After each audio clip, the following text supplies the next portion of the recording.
In Haiti, the death toll from Hurricane Matthew has topped 1,000.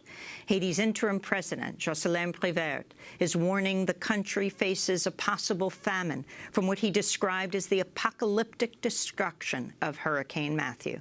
Haiti is also battling a growing cholera outbreak. The storm hit a week ago, but many areas have still received no aid. Food and medicine have run out. Authorities are now digging mass graves for those killed by the Category 4 storm. United Nations officials say nearly 1 million people are in urgent need of humanitarian assistance, with up to 80% of Haiti's food crops destroyed in some areas. Aid agencies estimate at least 60,000 people are staying in temporary shelters. One unidentified person told reporters the hurricane took everything, including her home.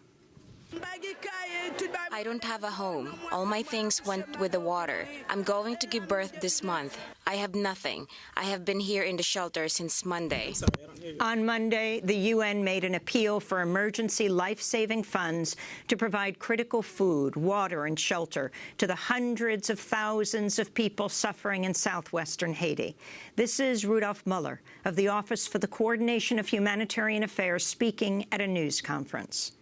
The government of Haiti and the Humanitarian Countries team Flash Appeal seeks to provide life-saving assistance and protection to 750,000 people out of 1.4 million people in need over the next 3 months.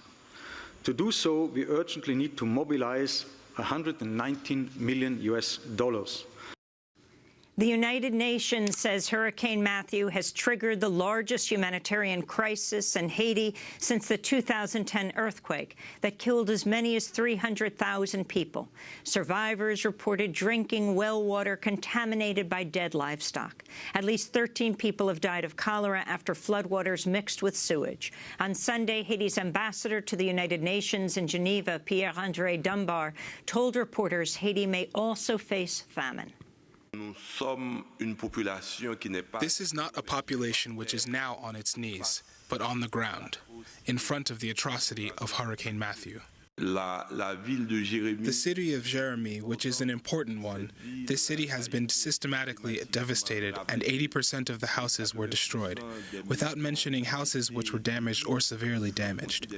Crops were also destroyed, which means the country will face a severe famine as the southwestern peninsula is considered as the breadbasket of Haiti, so the needs are urgent. Meanwhile, Sunday's planned presidential election in Haiti was postponed indefinitely in the wake of Hurricane Matthew. For more, we're joined by Ninaj Raoul, Executive Director of Haitian Women for Haitian Refugees, also a board member of IFCO, Pastors for Peace. Ninaj, welcome to Democracy Now! Can you talk about the severity of what happened, the 1,000 people lost? Yeah, first of all, the area of Haiti that was hardest hit is the southwest and some parts of the northwest.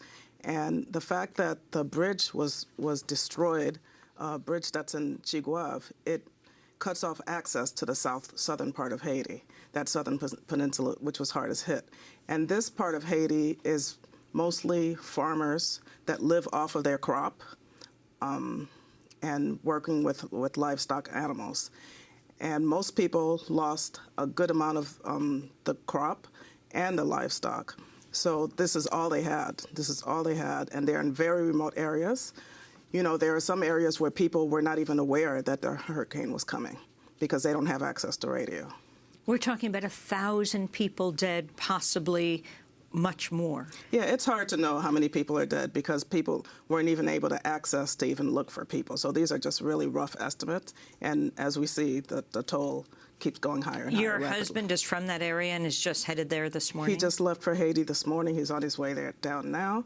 And he's from a town called Baco Noir, which is in the Nip area of Haiti. That's the top part of the southwestern peninsula.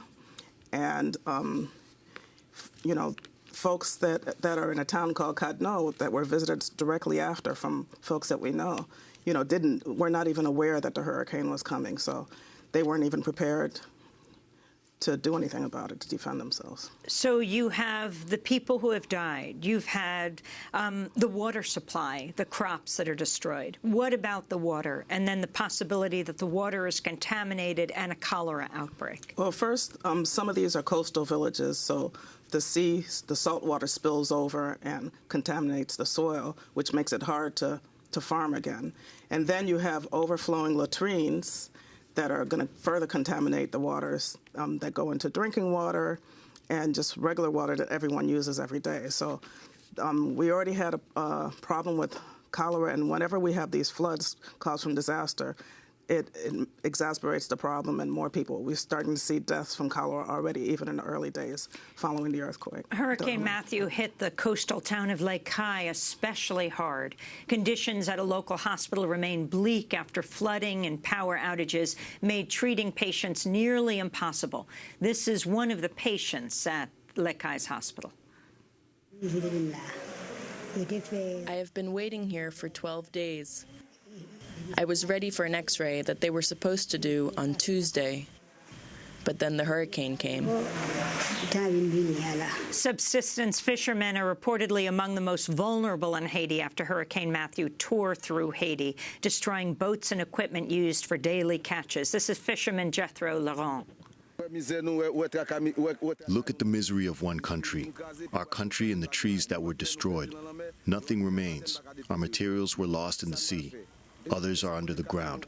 What are we going to do? So you spoke about cholera. Talk about the history of cholera in Haiti. Well, cholera, there has been a history of cholera in Haiti over the years, but in recent years, the epidemic was caused from the UN troops that had spilled some sewage, some latrines into the rivers. And explain this. This is after the earthquake of 2010. This is after the earthquake when you had all these peacemakers. These were Nepali peacekeepers who had come in for the UN. Right. So just from carelessness and neglect, some of their latrines had leaked into the rivers, and that's where this latest cholera epidemic started. It's close to 10,000 people have died as a result, and every time there's a disaster, which Haiti has many, then the situation gets worse and the cholera outbreaks begin again. And we've seen that in the past week already. And so how do you prevent this outbreak once again? It's hard to say, Amy, because there have been massive vaccination programs coming in, but it's been proven that these vaccination programs, sometimes it's business related, and the strain that they're treating is not the same strain that exists in Haiti. I know that the Cuban doctors the Cuban brigade that are there from Haiti have been excellent in preventing a lot of death and recovering folks faster. You know, I remember going down to Haiti after the earthquake, and in the hospitals where the Cuban doctors were, this is where the care was best. People were afraid to tell Americans that it was Cuban doctors that were there, fearful that U.S. aid wouldn't then come in. Right, but now, right away after this latest disaster, Cuba sent 800 doctors right away, and you've seen that changing a bit, especially in Africa with the Ebola outbreak, because the Cuban doctors took the forefront of everything, and people had to admit that they were there. Now, what about refugees and deportations? Explain the latest situation with Haitian refugees in this country being deported back to Haiti. Wasn't it just recently announced last month that the Department of Homeland Security announcing it would fully resume deportation of undocumented Haitian immigrants? Right, that was September 22nd that they announced that the new policy for Haitian refugees. Any Haitians that reach the borders of the U.S. without permission to enter will be automatically detained until they are deported. Now, this was in reaction to a surge of refugees that have been coming up, Haitian refugees coming from Brazil. These are Haitians that moved to Brazil that were welcomed there after the earthquake because they needed the labor force when they were preparing for the World Cup and later the Olympics. Now that Brazil is experiencing this economic crisis, the Haitians are being pushed out, and they're heading north to try to come to the U.S. borders. They've been entering through Mexico. They crossed like 10 countries to get there. A big part of it is by foot. Many people die on the way. And then they've been mostly entering through the Tijuana-San Diego border. We've been receiving refugees coming up to New York from this group since late May. There are about 4,000 to 5,000 refugees that came in at that border. Now, because of so many folks coming in, there are more on the way. There's at least 1,500 waiting outside of the border of San Diego. Then the Obama administration announced that they were going to stop taking them in and detaining them and deporting them. I wanted to ask about aid going to Haiti. The Red Cross, notorious there. A lot of criticism, suggestions that it, quote, lost $500 million there. ProPublica in 2015 wrote how the Red Cross raised $500 million for Haiti and built 6 homes. Even as the group has publicly celebrated its work, insider accounts detail a string of failures. The New York Times, the report is here. The details are ugly. It says the Red Cross claims it gave homes to over 130,000 Haitians, but it actually built only 6. Well, this is not the first time that we've seen the Red Cross do this.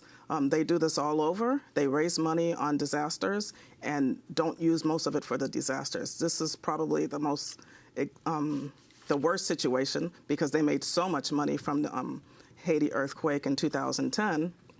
And again, we see they were the first ones collecting money, and they're all over. The mass media is recommending people to give to the Red Cross for aid in Haiti right now. So it's sickening that they get away with doing this over. They're basically getting away with murder because they're making money on the backs of these disaster victims.